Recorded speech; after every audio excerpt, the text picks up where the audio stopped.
क्या लगता है इसमें हिंदू मुस्लिम का कोई एंगल है? भैया जो ट्रेन डिरेल कर रहा हो, जो ट्रेन के आगे पत्थर लगा रहा हो, जो ट्रेन पे सिलेंडर लगा रहा हो, जो यूट्यूब पे वीडियो देख रहा हो कि ट्रेन को डिरेल कैसे किया जाता है, उन लोगों से आप ऐसी उम्मीद करेंगे कि वो देशभक्ति की बात करेंगे? विपक्ष मोदी जी का इस्तीफा मांग रहा है इस पर। अरे विपक्ष इस्तीफा मांग ही सकता है जो 26/11 हमले के बाद जाके क्लब में पार्टी करता है, दिन में दारू पी के सुबह घूम रहा होता है, यही लोग ना इस्तीफा मांगेंगे।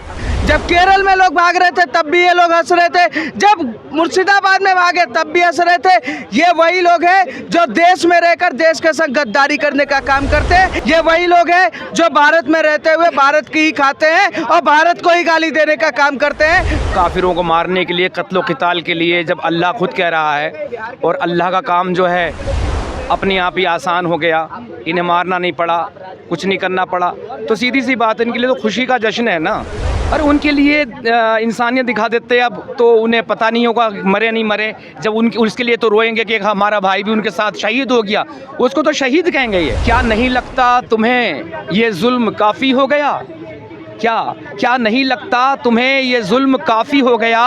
पाप है सच कहना तो लो फिर मैं पापी हो गया। और ख्वाब जन्नत के दिखाए मौलवी ने इस तरह, एक सीधा सादा बच्चा भी जिहादी हो गया।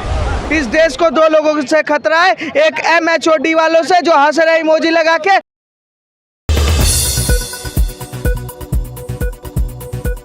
उसमें अब सोशल मीडिया पे एक विशेष समुदाय है जो इसकी जो भी न्यूज़ आ रही है उसके ऊपर सिर्फ और सिर्फ हंसने के कमेंट्स किए जा रहे हैं। ये देखिए, जब आप ऐसे लोगों को अपने साथ रखेंगे जिनका एम ही यही हो, जिनके जीवन का लक्ष्य ही यही हो कि आप जिंदा हैं, इसी में उनको परेशानी है, तो अगर आप मरेंगे तो हम खुश ज़रूर होंगे। हमेशा से ऐसा रहा है, वही दिखा रहे हैं ये लोग। क्या लगता है इसमें हिंदू मुस्लिम का कोई एंगल है? भैया जो ट्रेन डिरेल कर रहा हो, जो ट्रेन के आगे पत्थर लगा रहा हो, जो ट्रेन पे सिलेंडर लगा रहा हो, जो यूट्यूब पे वीडियो देख रहा हो कि ट्रेन को डिरेल कैसे किया जाता है, उन लोगों से आप ऐसी उम्मीद करेंगे कि वो देशभक्ति की बात करेंगे?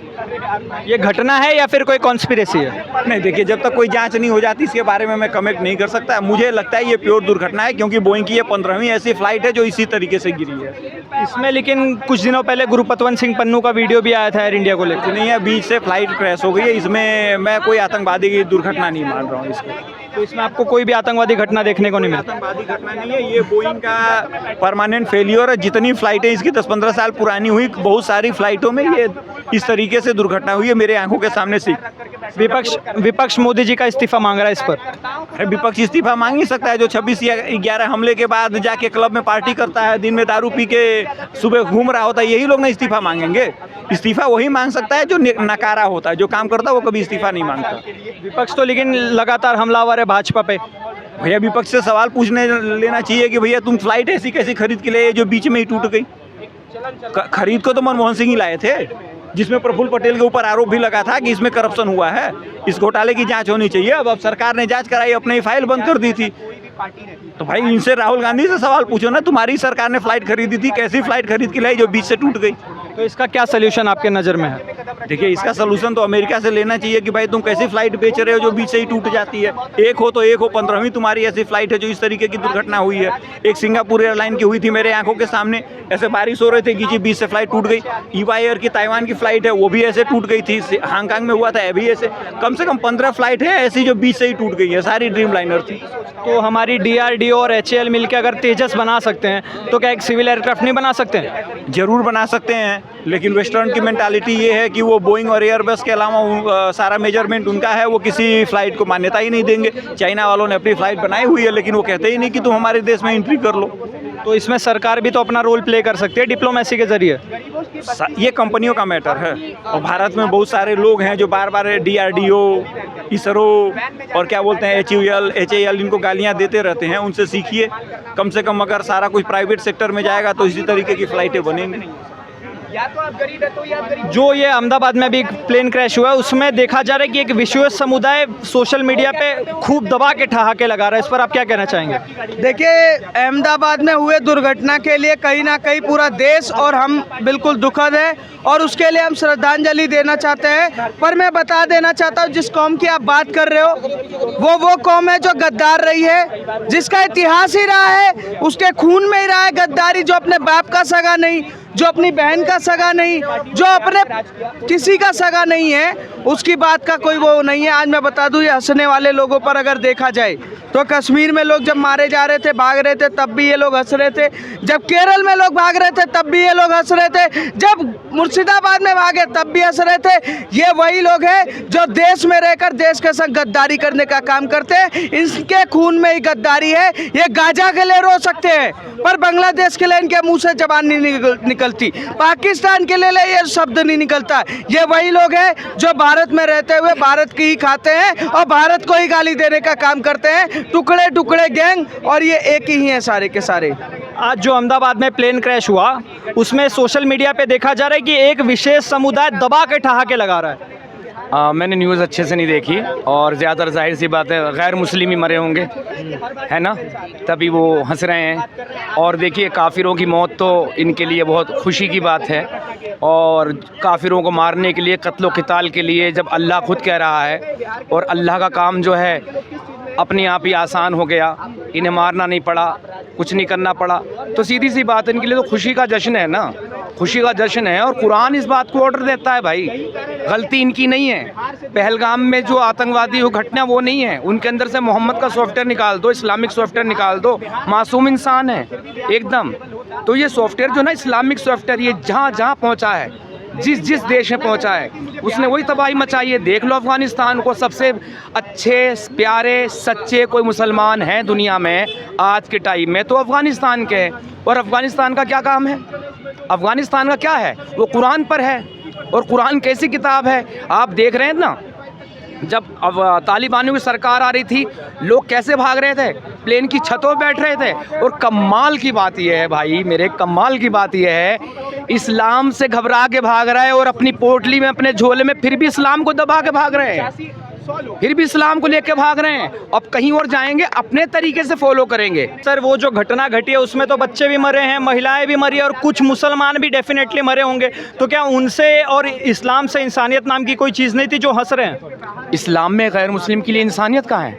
मुझे दिखला दो इंसानियत। मैं आज फिर से कलमा पढ़ लूँ, मैं फिर से मुसलमान बन जाऊँ, मैं फिर से मुसलमान बन जाऊँ। कुछ मुसलमान भी तो मरे होंगे, उनके लिए कम से कम इंसानियत दिखा देते।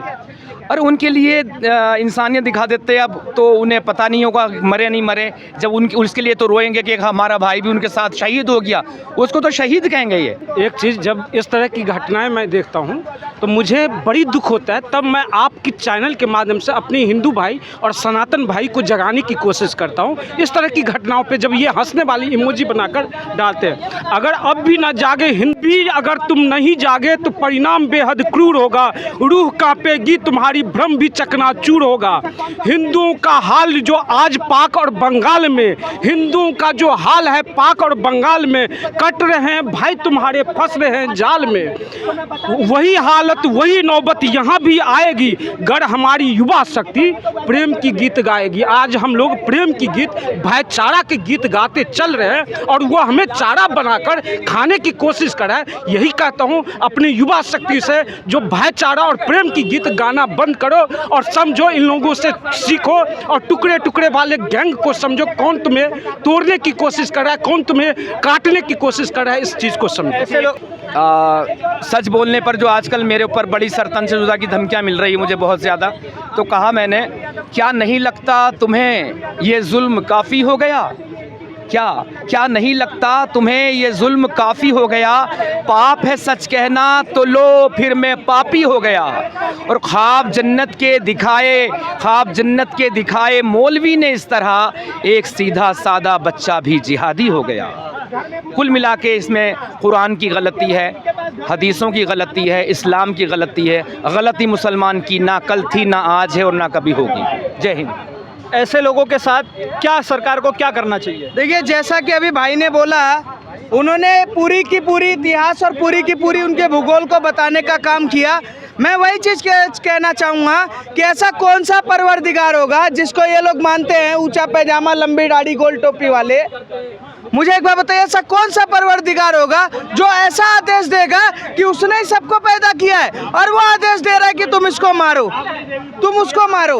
जब ऐसे आदेश दिए जा रहे हैं और उसको मानने वाले व्यक्ति कहीं ना कहीं मुझे लगता है कि के चक्कर में पागल हुए पड़े हैं। उनको समझना चाहिए कि ये धरती जीने के लिए है, मरने के लिए नहीं है। जिसके चक्कर में तुम पागल हुए पड़े हो वो तुम्हें ना मिलेगी ऊपर, ना मिलेगी नीचे, और जो तुम्हें मिली है उसके संग मजे लेगा कोई और तुम्हारा पड़ोसी।